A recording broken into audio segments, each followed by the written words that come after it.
Good evening and welcome as we wrap up the weekend. No, as we wrap up the week. The video essay part of the week, because for tomorrow night we have All In, which is our blowout show, isn't it? It's when we let our hair down, what little we have left. As it was pointed out to me last night, as I sit here in my failure with my hairline and teddies. Cheers for that. Now remember, if you wish to comment, if you're in the vertical chat or the horizontal, you only need to be a subscriber. And to be a subscriber just means clicking that button. There's no waiting time. I don't put you in a green room or anything. You can just chat as soon as you've subscribed. That's the only thing I ask.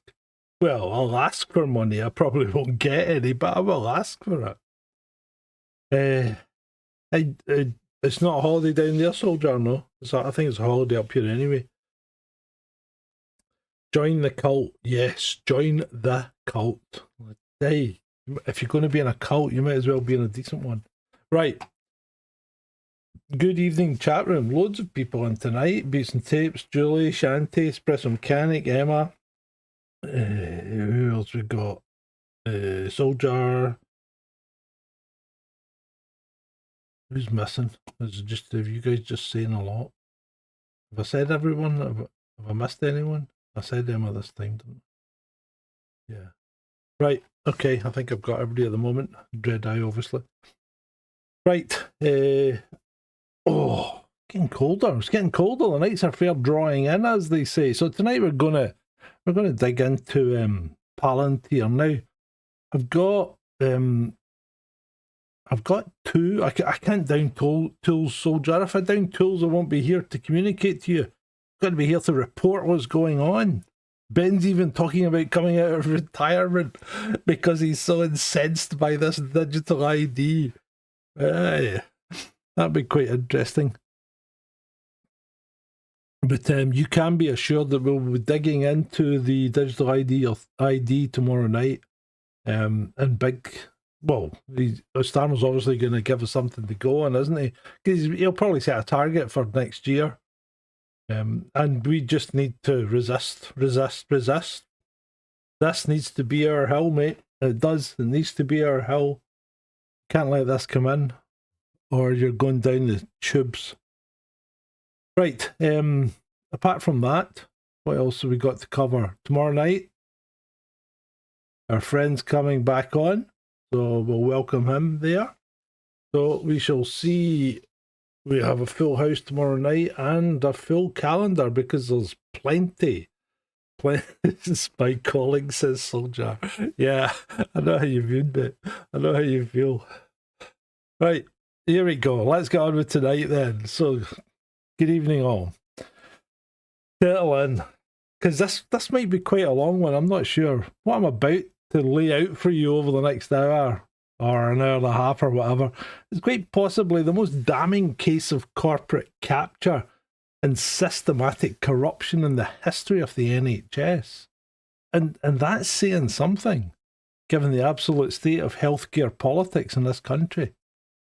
And this isn't just another boring procurement scandal. This is about how controversial American spy tech company founded by, and on this occasion I'm going to allow the use of the word far-right billionaire Peter Thiel, has systematically infiltrated our National Health Service, hoovered up hundreds of millions in taxpayer money, and gained unprecedented access to the most sensitive health data of 65 to 70 million British citizens. The company, Palantir Technologies. Now, I'm sure you've heard of Palantir before. And certainly our friend Adam has a lot to say about Palantir. The contract, 330 million for something called the Federated Data Platform. The scandal? Well, because we're going to take you through the most comprehensive investigation here into what I like to call the NHS data wars. So let's start with the man behind the entire operation, Peter Thiel.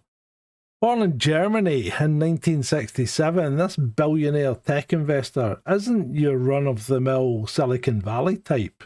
He's a man with a very specific worldview, and frankly, it's actually quite terrifying.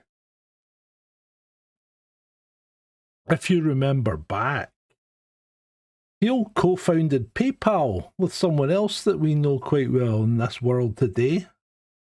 And he was an early Facebook investor as well. It wasn't painted a good picture in the Social Network movie of him. And he founded Palantir in 2003. His net worth exceeds $7 billion. But money aside, what should concern every British citizen is his ideology. In 2009, Thiel wrote, and I quote here, "I no longer believe that freedom and democracy are compatible." Think about that for a moment. This is a man whose company now has unprecedented access to your health data, your family's medical records, your children's vaccination history, a man who fundamentally believes democracy is incompatible with freedom. But there's more. In his Stanford review days, Thiel co-authored a book called The Diversity Myth. And that included disturbing statements about, and there's that word that we're not allowed to use, that we have to say grape instead, about grape culture, suggesting many grape allegations were fabricated by women who regretted consensual encounters. And as an ex-cop, right, I've got to say that there might be something in that. But his book predicates it in almost all cases are like that. And I don't think that's quite the case. The book also attacked multiculturalism. And hold on a minute, this guy's beginning to sound a bit like me. and it was funded by right-wing organisations. Oh, well, I'm not being funded, so there we go. Now, I know some of you might be thinking, surely you're exaggerating, Grumpy, but no, I wish I was, but I'm not. And would you trust someone with these views to handle your family's most sensitive medical information? And he's not the worst. So, who's Ehud? Ehud? I'm not sure who Ehud is. The X is really PM. Ehud Barracks, leaked emails. I need to look up that, soldier. You maybe caught me unawares there. I've got a second script that just covers the main players in this game, and then I've got a third backup, which is the Palantir founders, because they're not nice guys, and I might go into them later. But what I'll do is I'm going to stick to the straightforward main script just now to give you the meat and bones, and then we can dig into some more stuff towards the end if you want. Right, so now, Thiel's most notorious scandal involved his secret campaign to destroy Gawker Media. Do you remember Gawker Media? After the publication outed him in 2007, I think it basically had a picture of him and said, "There's nobody more gay than Peter Thiel." So they kind of did call him out. And he was, and he is, so he didn't say anything untrue. But what he did was he secretly funded Hulk Hogan's lawsuit against them and ultimately destroyed the entire media company through a £140 million judgment. Critics argued this set a dangerous precedent where billionaires could silence press criticism through proxy lawsuits. It just shows you the vindictive pattern of the guy to wage a vendetta through Hulk Hogan, basically, on that media company. And this is the pattern with Thiel. Use wealth to silence critics and undermine democratic institutions. And now he's got his claws into the NHS. But he's not operating alone. Running Palantir's UK operations is a man whose very surname should send chills down any British spine. Lewis Mosley. Now, I don't know if you know Lewis Mosley, but he's not just any corporate executive. He's the grandson of Sir Oswald Mosley. Yes, Oswald Mosley of those brown shirts. Founder of the British Union of Fascists. The man currently running Palantir's UK operations is the direct descendant of Britain's most notorious fascist leader. Sir Oswald Mosley founded the British Union of Fascists in 1932, modelling it directly on Mussolini's movement. He received $2 million annually, corrected for today, in money from Mussolini's government. He maintained personal relationships with both Hitler and Mussolini and led violent anti-Semitic campaigns culminating in the Battle of Cable Street in 1936. He was imprisoned during World War II as a fascist threat to British security.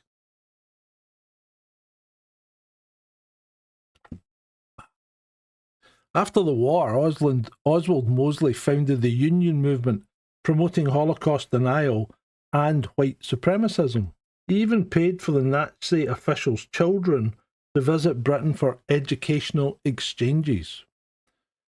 Now, Lewis Mosley claims he doesn't really know much about his grandfather's career.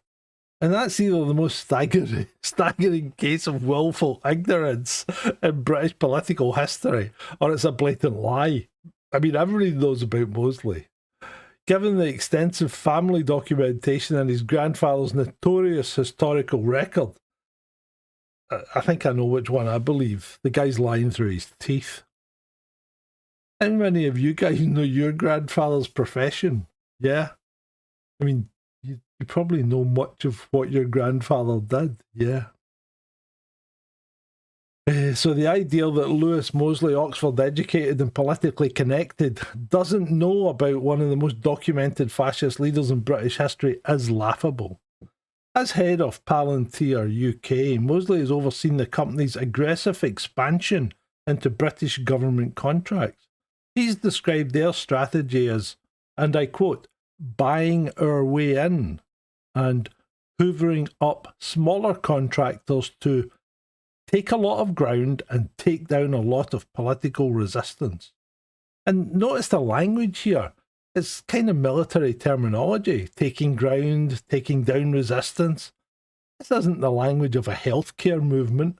It's the language of conquest. So how did these characters get their hooks into our NHS? The answer is COVID-19. When normal procurement rules were suspended during the pandemic, Palantir secured its initial foothold through a £1 contract in March 2020. £1 for access to the entire NHS data infrastructure. Oh, there you go. Soldier's grandfather was a Royal Marine No. 5 Commando. My grandfather had a Luger in the loft that he brought back from World War II. He also was a test driver for Rolls-Royce. Now, after that, how did these characters... between 2020 and 2022, Palantir secured around 60 million in pandemic-related contracts. And that's just the opening gambit. In November 2023, they landed the big prize, the Federated Data Platform, worth between 330 and 480 million pounds, depending on extensions. The evidence suggests the procurement was rigged from the start. NHS England continued negotiating contract terms with Palantir after awarding them the contract, a potentially unlawful practice that raises serious questions about the procurement's integrity. When the contract was finally published in December 2023, an extraordinary 417 out of 586 pages were completely redacted. That's 71% of the contract hidden from public view, including vital sections on data protection. And remember, that's your data. Now remember, if you're in the chat, you can chat away. If you're in the vertical and you want to chat, you just need to be a subscriber. There's no time waiting. There's no period of having to be registered before you can chat. You just need to hit the subscribe button, which is free, and then you can chat straight away. Chat room's fairly tame. They don't bite much.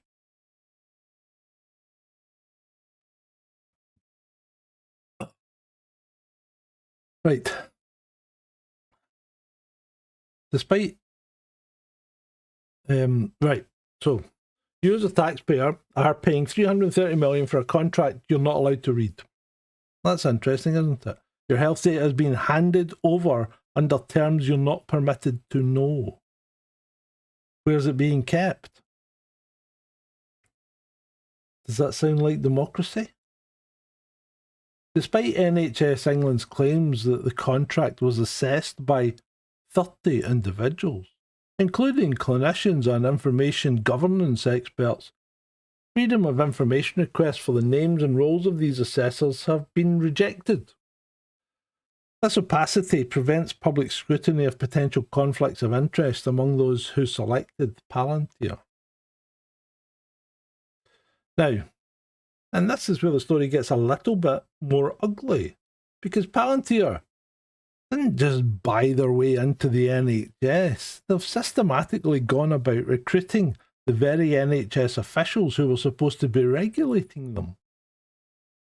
And you might see a pattern in the names here. Dr. Indra Joshi, former director of AI for NHS-X, joined Palantir as Director of Health, Research and AI after leading the creation of the NHS AI Lab. Her transition from public servant to private sector advocate represents a textbook case of the revolving door phenomenon, where they just leave public sector and go straight into the private. Under Joshi's leadership, the NHS AI Lab achieved a red rating from the Infrastructure Projects Authority by April 22. That means successful delivery of the project appears to be unachievable. In project management speak, he completely fucked it up. That's a catastrophic failure of a $260 million public investment in the NHS. And you wonder where your money goes? So Joshi left her NHS role in March 2022, just weeks before this damning assessment was published, and immediately joined Palantir. Convenient timing, wouldn't you say? Then there's Harjeet Dawali, Deputy Director of Data Services at NHS England, who also transitioned to Palantir in April 2022, bringing intimate knowledge of NHS data systems. Her departure coincided perfectly with the period when Palantir was positioning itself for the £330 million contract.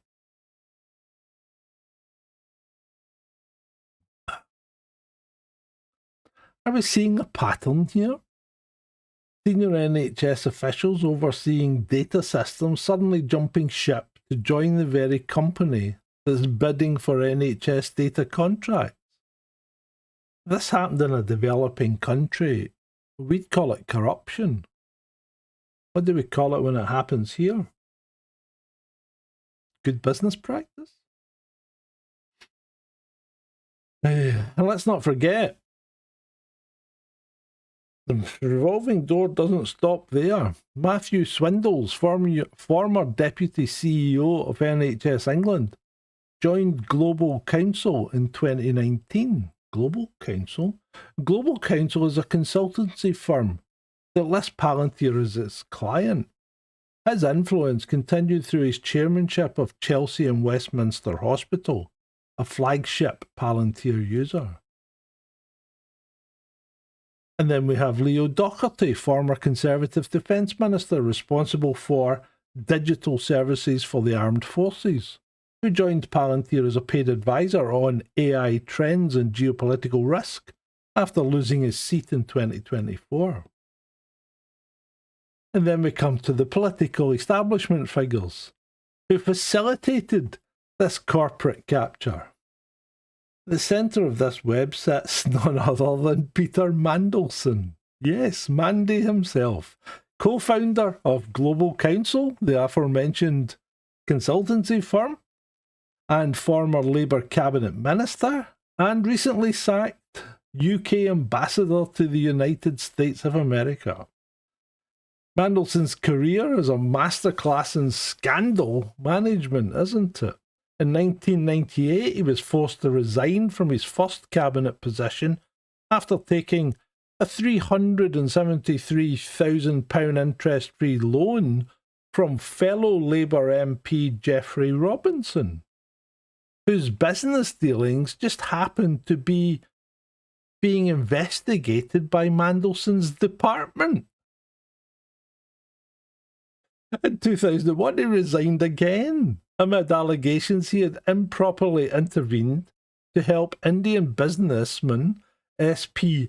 Hinduja obtain a British passport. But the most damaging revelations came this year when it emerged that Mandelson maintained a close relationship with convicted sex offender Jeffrey Epstein, including after Epstein's 2008 conviction.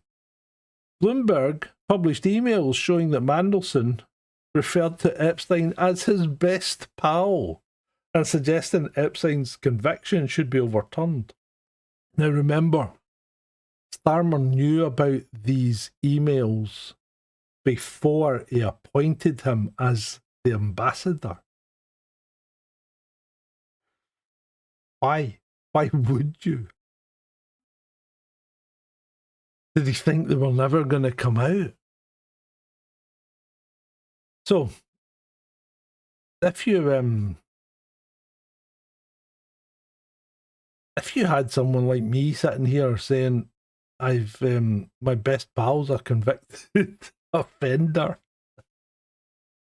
and I'd maintained correspondence with them, would you think that my trust might be something that you wouldn't be putting on the table? And then apply that to someone who has obvious significance in a company holding hundreds of millions in UK government contracts.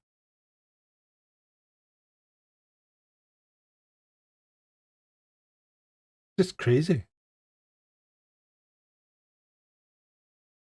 Through Global Counsel, Mandelson profited from representing Palantir while simultaneously serving as a UK ambassador. He arranged Prime Minister Keir Starmer in February 25 to visit Palantir's Washington headquarters, a meeting for which no official record was kept. Interesting. The meeting apparently went well, although with no official documentation. Speaking afterwards, Lewis Mosley told House magazine that you could see in Starmer's eyes that he gets it. The ambition is there, the will is there. So after all this political manoeuvring, all these revolving door appointments, all this taxpayer money, how's the system actually performing? The answer is, it's an absolute freaking disaster. Despite $330 million in investment and an additional $8.5 million spent on KPMG to promote adoption, the federated data platform has been rejected by most of the NHS. Freedom of Information requests reveal that only 34 trusts out of 216, that's just 15.8%, were actively using the platform by the end of 2024. Let's get some direct quotes from NHS trusts about Palantir's wonderful technology. Greater Manchester Health Authority stated there were, and I quote, no products designed or produced by Palantir as part of the FDP programme that exceed the Greater Manchester local capability. Okay. Remember, these guys are getting 330 million to develop this software. Leeds teaching hospitals warned that adopting FDP tools would lead them to lose functionality rather than gain it. Berkshire Healthcare simply stated that it had no plans to join the FDP programme. So we've spent 330 million on a system that the people who are supposed to use it say is worse than what we already have. That's not just waste, that's negligence, isn't it? Taxpayer money. You're throwing it away. The fact that NHS England had to pay KPMG £8.5 million just to try to convince NH trusts to use the system tells you everything you need to know about it as quality. This is taxpayer money being spent to market a system that healthcare professionals fundamentally reject.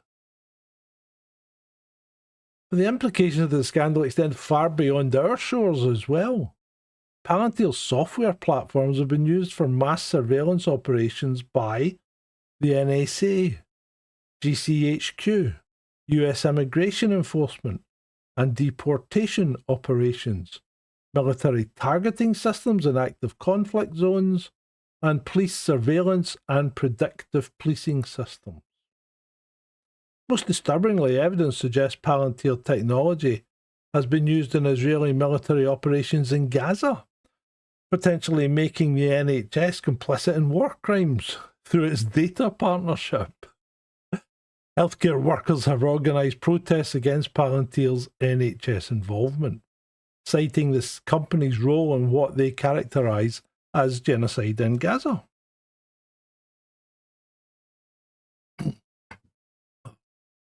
Galaxy Caramel from the Premier. Get me some, soldier. Actually, no, I don't, mate. I don't fancy it. So, are you comfortable with your health data being processed by the same systems that are used to target people in active war zones? Same company. And, you know, there's probably a lot more that we could dig into in Palantir, to be fair. So, Peter Thiel himself has repeatedly attacked the NHS as an entity, declaring that the NHS makes people sick and suggesting that the UK's public attachment to public health care is a case of Stockholm Syndrome. Yeah, because the American system works so well, doesn't it? You know? I mean, something goes wrong and if your insurance doesn't pay out, you are suddenly hundreds of thousands of dollars in debt.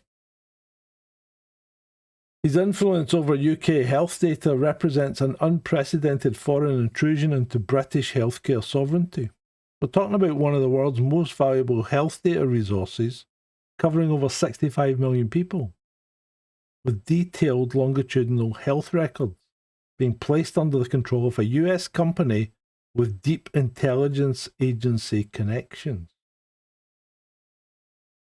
So Beats and Tapes brings up a good point. I don't think I have a choice, really. Well, you do and you don't, because if you don't like this, you should be writing to your MP and making it clear. And maybe we should be generating our petitions of our own and making it clear that we don't like this sort of thing going on. We should be talking to our doctors and asking if Palantir has access to our records. If you're at hospital, wherever, ask if this trust uses Palantir system, if it uses FDP. And then if it does, write to your MP and complain about it.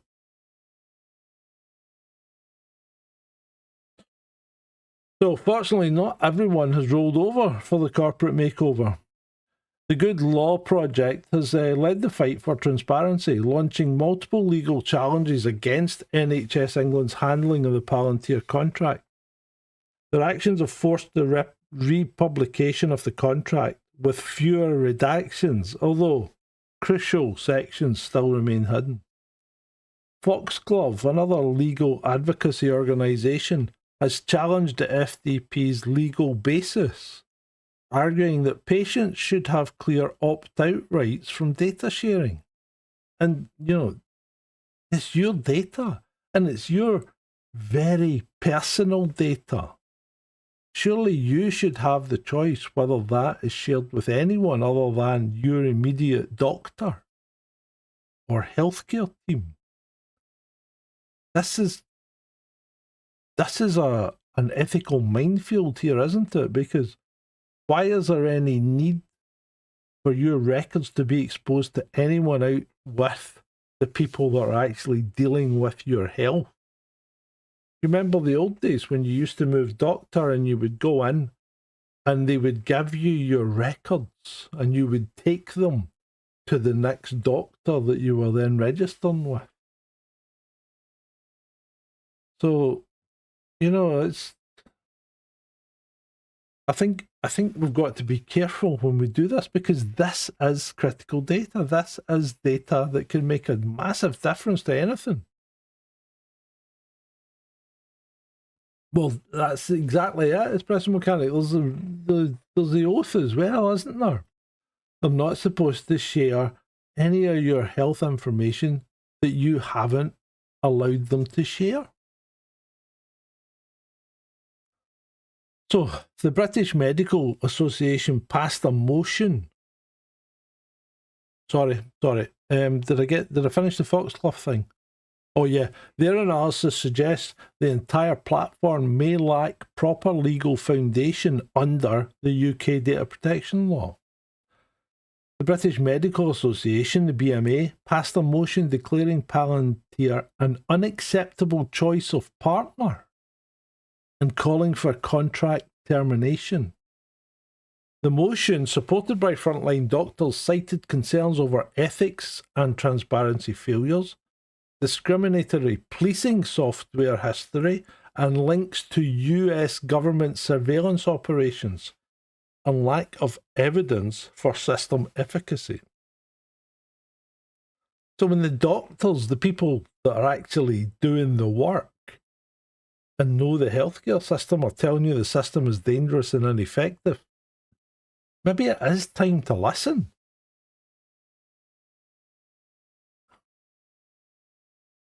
Palantir's response to criticism hasn't been to improve their system, no, or address any legitimate concerns. No, why would they want to do that?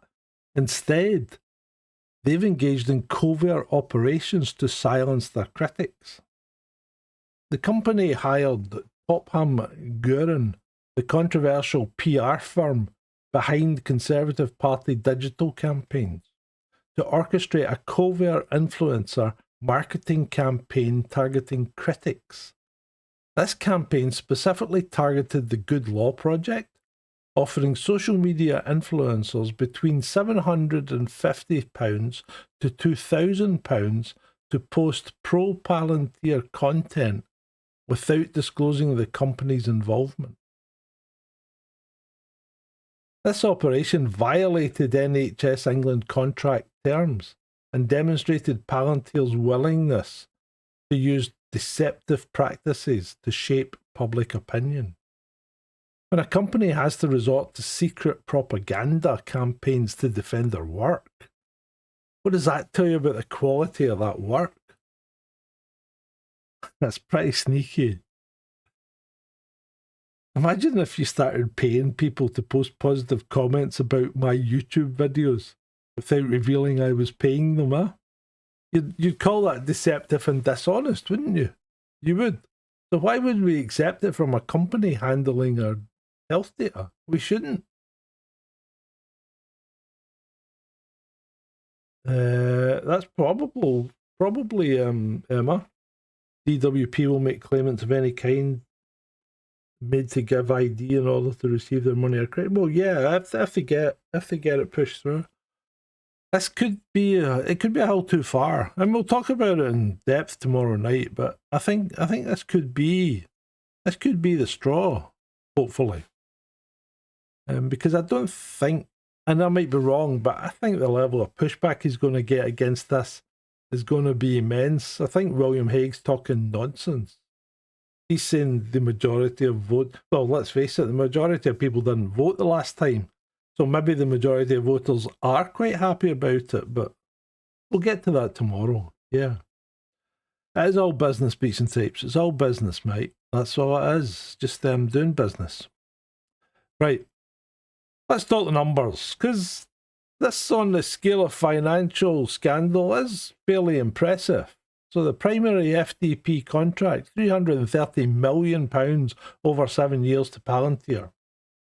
IQVIA privacy technology, 28 million over 3 years. KPMG promotion contract, 8.5 million to encourage adoption. Historical COVID contract, 60.5 million to establish the NHS foothold. Total identified cost so far, 427 million. That's nearly £500 million for a system that most of your trusts have rejected. Most of your NHS professionals have rejected, and the BMA have said it's dangerous and doesn't work. That's crazy. And the true financial impact is going to extend well beyond direct contract values, isn't it? Experts warn that Palantir's integration strategy creates vendor lock-in, where the NHS becomes dependent on proprietary systems, making future contract termination prohibitively expensive. Because if you've bought into someone's half-baked, shoddily made software, how are you going to get anyone to fix it? Well, you aren't. And then it becomes incredibly expensive to rip all that out and transfer all the data across to a new software system. It's good business practice, Beats, if you can get a pound contract to go to 339 million. Yeah, it is.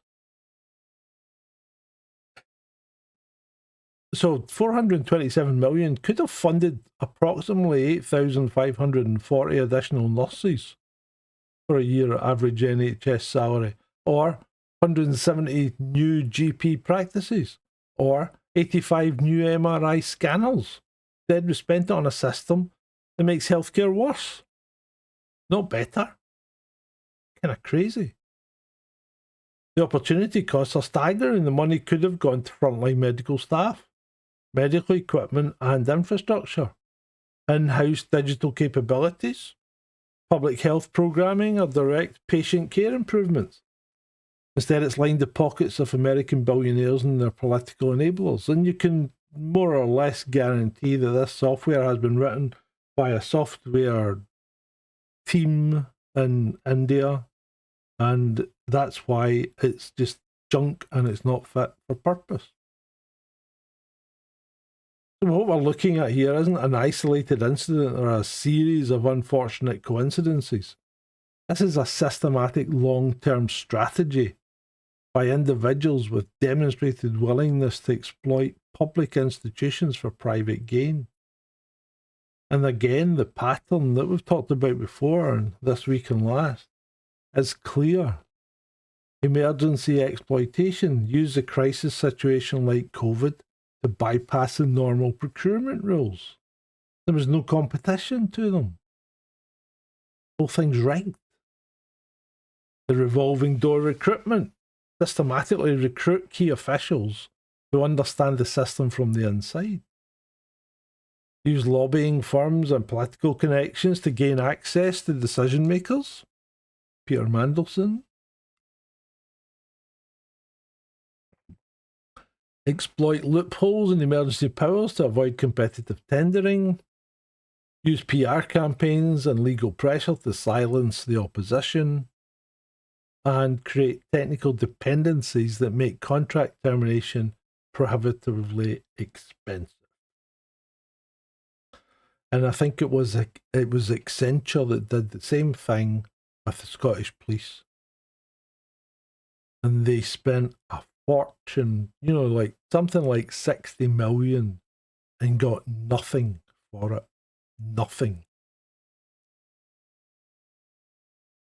So this isn't incompetence, this is a masterclass in corporate capture, and it's being executed by people with histories of ethical violations, financial scandals, and anti-democratic ideologies. Emma Watts want us like China social credit system? Yeah, I think they do. Hi, soldier. We're just running through the money. Yeah, the Chinese social credit system.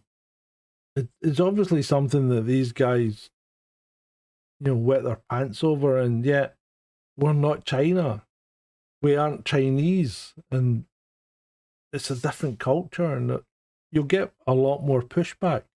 You'll get people deliberately, pushing against that kind of system, whereas in China, it's a very conformist society to a point. Right. NH contract was just the beginning. Palantir's September 2025 $1.5 billion defence partnership with the UK Ministry of Defence demonstrate the company's broader ambitions for British state capture. NHS contract provided the beachhead for the expanded relationship.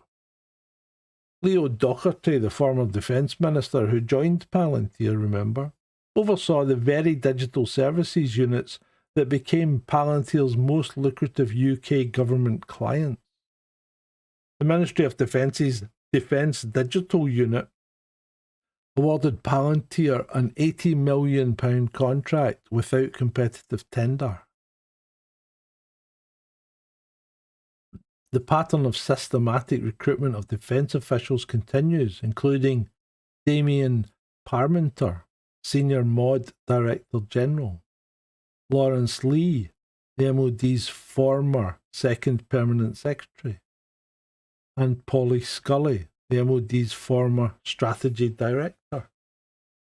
This systematic recruitment provides Palantir with comprehensive insider knowledge of UK military procurement and strategic planning. So now we have the same company that's already fucked up our medical data and proven to be incompetent and ineffectual at working it, also mishandling our defence systems. Are we feeling safer? Does this sound right?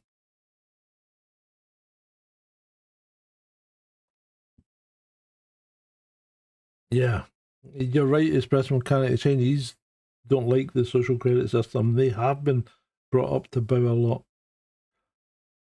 So, the UK contract serves as a template for Palantir's global expansion into healthcare markets. Success in the NHS provides credibility for similar contracts worldwide, amplifying the stakes of this investigation, because it's not successful, is it? But Palantir will tell you it is. And this isn't just one bad contract. We're talking about a model for how democratic institutions can be captured by authoritarian adjacent corporations with patient capital and flexible ethics.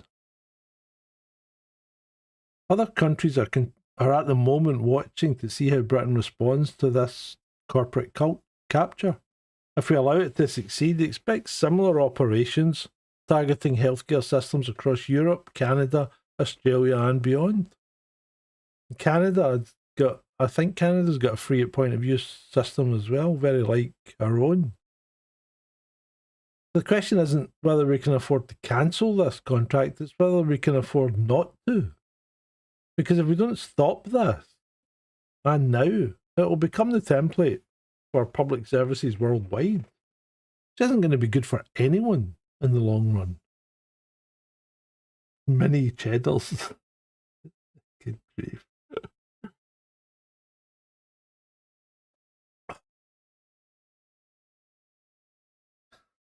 So, this scandal represents more than just financial waste or technical incompetence. It's about the fundamental relationship between democratic institutions and corporate power.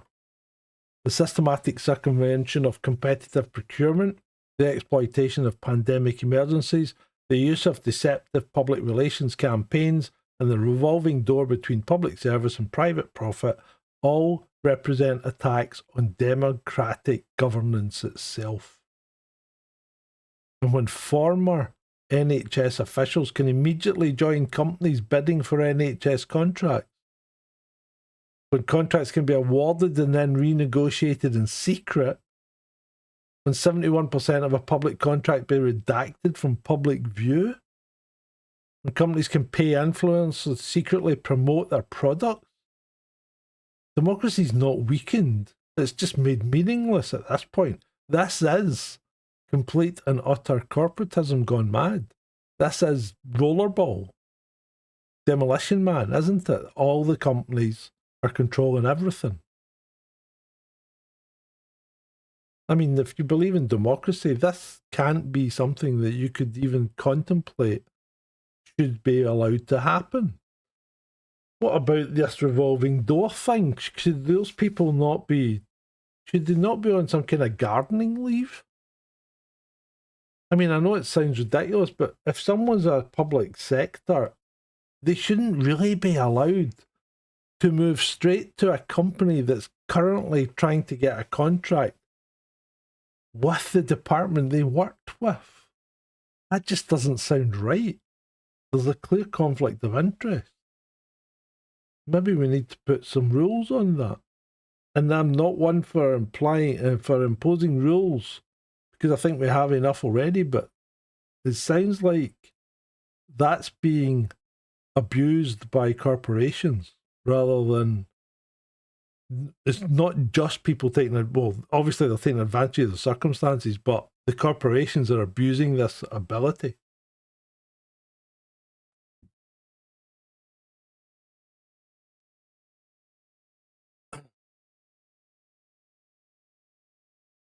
But there is resistance.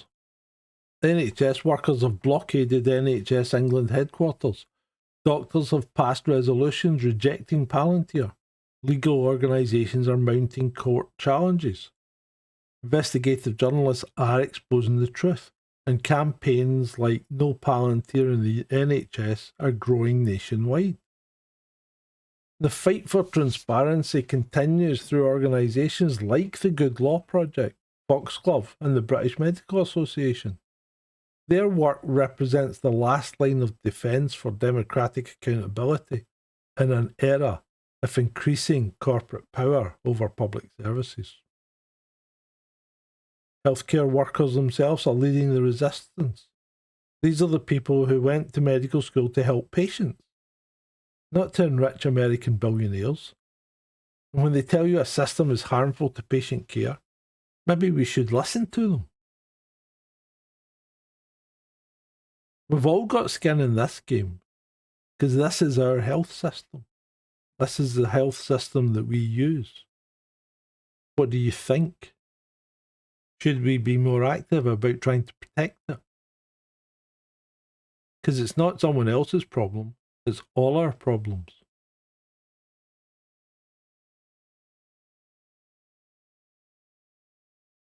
So, after all that, we're left with what? Simple choice: democratic accountability or corporate capture. The NHS-Palantir scandal shows us what happens when democracy loses, when procurement becomes a sham, when public sectors become corporate lobbyists, when taxpayer money flows to politically connected cronies instead of patient care.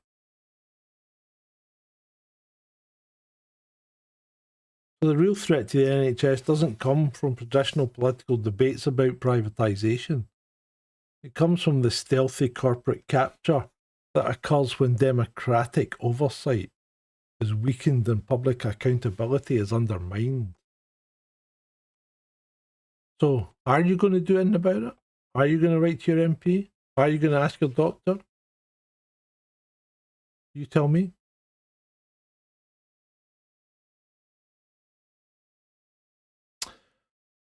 Public-private partnerships. Yeah, but they need to be more than just name only, don't they? Because remember, we had public-private partnerships when we built schools and things, and then the schools fell down.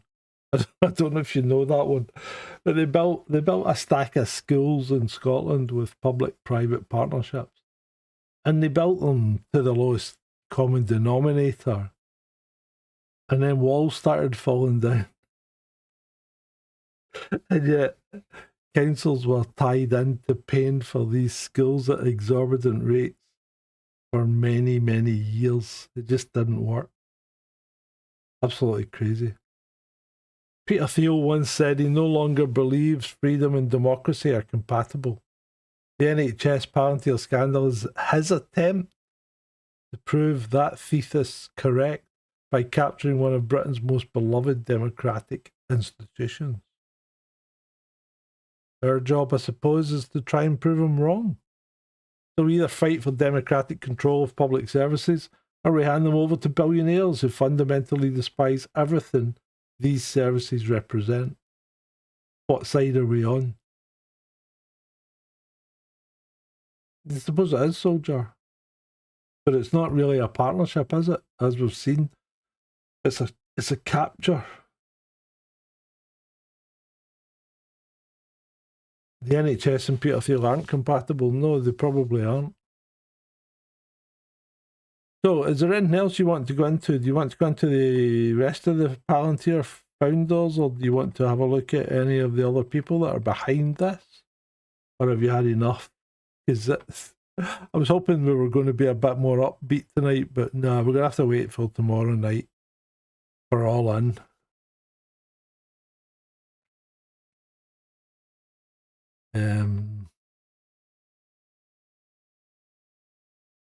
Thiel was also involved in unregulated human medical experimentation.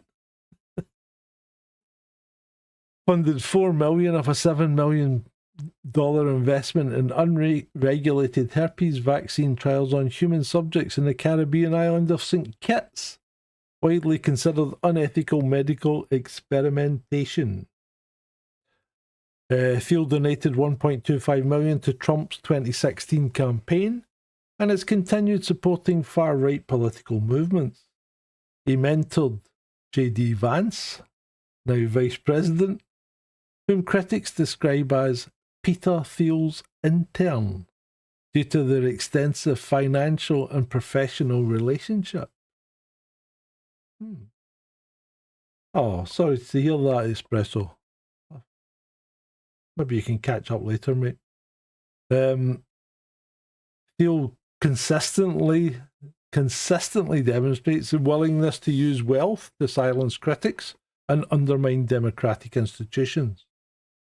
His anti-democratic and authoritarian ideological leanings, his exploitation of regulatory loopholes in emergency situations, his investment in surveillance and control technologies, and his support for extremist political movements. What about Lewis, the fascist head, or the fascist hair, I should say, of the head of Palantir UK? So he studied at Oxford. He previously worked in conservative politics and finance. What did he do? He worked as a research assistant for Conservative MP Rory Stewart and successfully ran as a Conservative candidate in South Kensington and Knightsbridge council elections. When questioned about his grandfather's fascist legacy, he claimed, "I really don't know much about my grandfather's career." As Palantir's UK head, Mosley has overseen the company's aggressive expansion into British government contracts. He withdrew from a scheduled public debate with legal campaigners at the Digital Health Rewired conference, prompting opponents to suggest he was hiding in a fridge to avoid accountability. What about Mandy, Peter Mandelson? So, Peter Mandelson, Baron Mandelson, is a veteran Labour politician who served twice as a cabinet minister under Tony Blair and once under Gordon Brown. He co-founded Global Counsel, the lobbying firm, in 2010, which represented Palantir.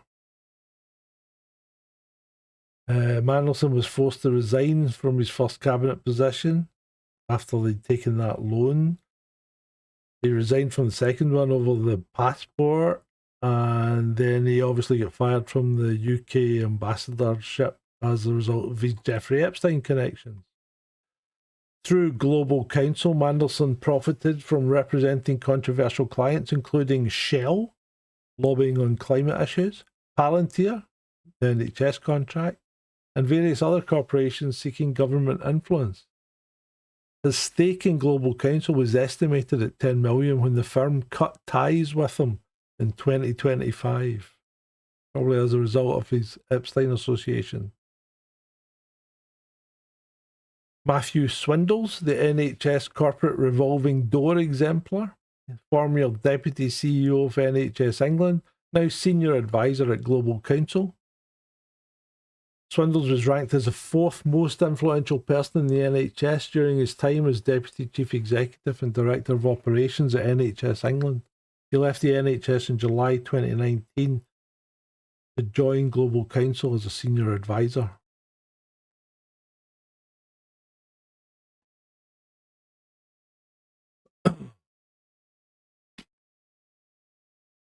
Stacks and stacks of them, isn't there?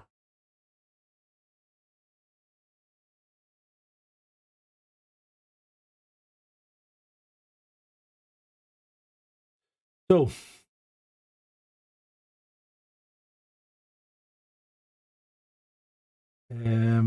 what's happening, Emma? It'll be if Farage gets it. Yeah, well, there's a point, yeah.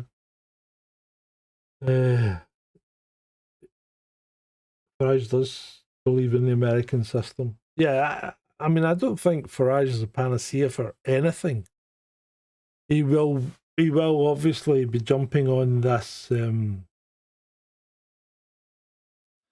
He'll be taking the temperature, but I think he's already come out and saying we must resist digital ID because I think he feels the mood of the nation is such that we won't buy it.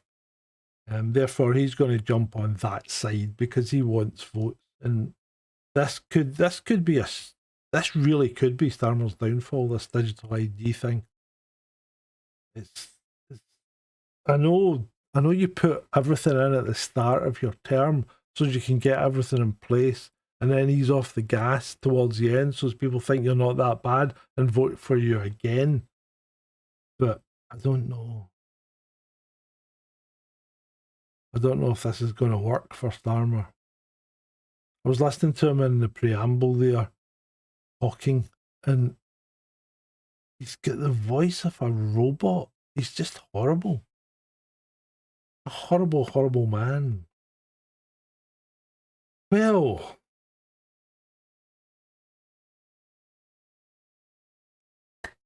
I think that will do us for this evening. I think that's been another interesting investigation. I don't know if you found it so or not. I hope you did. Remember, join us tomorrow night for All In, where things will get a lot better, a lot funnier, a lot brighter, and we've got some old friends back. So we'll see you all then. And remember, it's been great for you.